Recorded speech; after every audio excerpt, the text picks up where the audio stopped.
నమశంకరాయ. శక్తిల ఏకాదశి జనవరి 14వ తేదీన ఏర్పడుతుంది.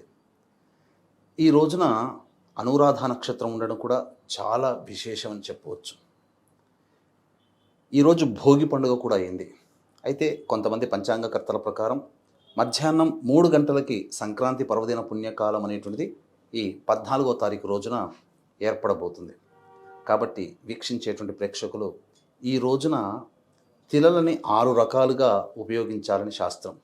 ఏకాదశి కాబట్టి, భోగి పండుగ కాబట్టి ఉపవాస నియమాన్ని పాటిస్తూ స్నానం చేసేటప్పుడు బకెట్ నీళ్ళల్లో కానీ లేదా మన తలపైన కానీ నల్ల నువ్వులు వేసుకొని మన శరీరం మీద గుండా ఇలా తిలలు వెళ్ళాలనే ఉద్దేశంతో స్నానం ఆచరించాలి ఒకటి.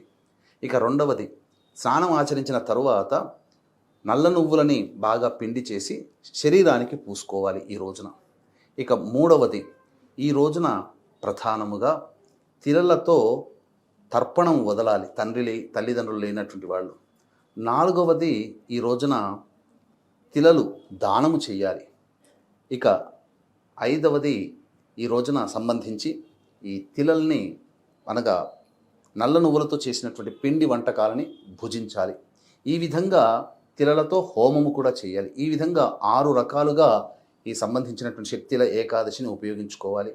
అంతేకాకుండా సంతానముగా ఉన్నటువంటి వారసులుగా ఉన్నటువంటి వాళ్ళు విధిగా చేయాల్సినటువంటిది సంక్రాంతి పర్వదినం సందర్భంగా పిండ ప్రదానము తర్పణాది కార్యక్రమాలు 15వ తారీఖు రోజున చేసుకోవాలి. ఎందుకనంటే తల్లిదండ్రుల రుణం తీర్చుకునేటువంటి అవకాశము ఈ యొక్క సంక్రాంతి పర్వదినం రోజునే. మహాలయ అమావాస్యకి ఎంతటి ప్రభావం ఉంటుందో ఈ యొక్క సంక్రాంతికి కూడా అంతే ప్రభావం.